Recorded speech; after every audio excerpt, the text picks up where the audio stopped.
ইয়ন হিউক একটা teddy bear নিয়ে আসে ইয়নজার সাথে ফ্রেন্ডশিপ করার চেষ্টা করছিল। ইয়ন হিউক তখন ইয়নজাকে বলে, ইয়নজা তুমি কি ঠিক আছো? তোমার আঘাত লেগেছিল, অনেকদিন হয়ে গেল। তখন ইয়নজা কোনো রেসপন্সই করে না। ইয়ন হিউক তখন বলে, তুমি কি টেডি বিয়ার পছন্দ করো না? কিন্তু এটা অনেক বেশি সফট, এতে তোমার কোনো আঘাতও লাগবে না।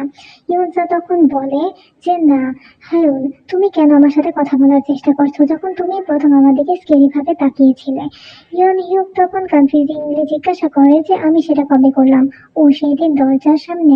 তখন ইয়নজা ওকে থামিয়ে দিয়ে বলে, তুমি কি আমার সাথে ভালোভাবে বিহেভ করছো কারণ আমি একজন পেশেন্ট? তখন ইয়ন হিউক ওকে বলে যে এটা তুমি কি বলছো, আর মনে মনে ভাবতে থাকে আজকালকার বাচ্চারা কি এভাবেই কথা বলে।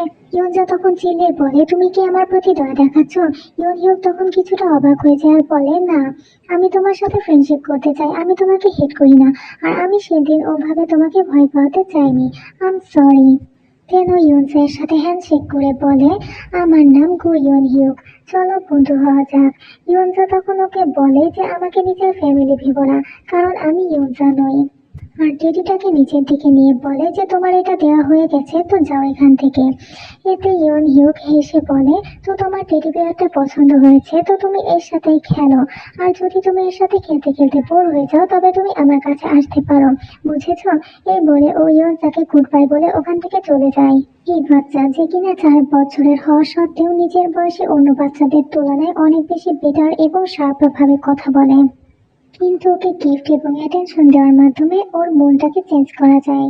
সমস্যাটা ছিল বাচ্চাটা যতদিনে ওপেন আপ হওয়া শুরু করেছে, মায়ের অসুস্থতা ততটাই বেড়ে যায়। তো গো ইয়ন হিউকের মা হয়তোবা কোনো একজন অ্যাক্ট্রেস ছিল যার হাতে কোনো সমস্যা হওয়ার কারণে তাকে নিজের কেরিয়ার থেকে রিটায়ার নিতে হয়। একদিন ইয়ন হিউকের মা রেগে একটা গ্লাস ছুঁড়ে মারলে এতে ইয়ন জায়ের আবারও আঘাত লেগে যায়। আর এত বেশি ব্লাড দেখে ইয়ন হিউকের চেস্টে অনেক পেন হতে থাকে, অ্যান্ড ওর এমনটা মনে হতে থাকে যেন ও শ্বাস নিতে পারছে না। আর তারপর ও ইয়নজাকে নিয়ে বাড়ি ছেড়ে চলে যায়। ইয়ন হিউক এটা করেছিল নিজের রেসপন্সিবিলিটির থেকে নয়, বরং ও ইয়নজাকে আঘাত পেতে দেখতে চাচ্ছিল না।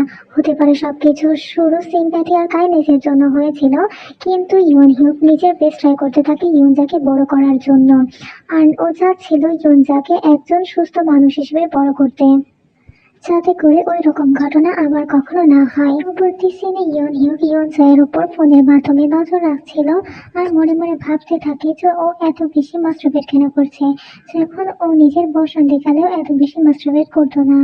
আর এই প্রথমবার আমি ওকে এত ফোর্সফুলি এটা করতে দেখছি। ওই সব কিছু ভাবতে ভাবতে বাড়ির দিকে যাচ্ছিল। দেন ও দরজার সামনে এসে বলে, ইয়নজা দরজা খোলো।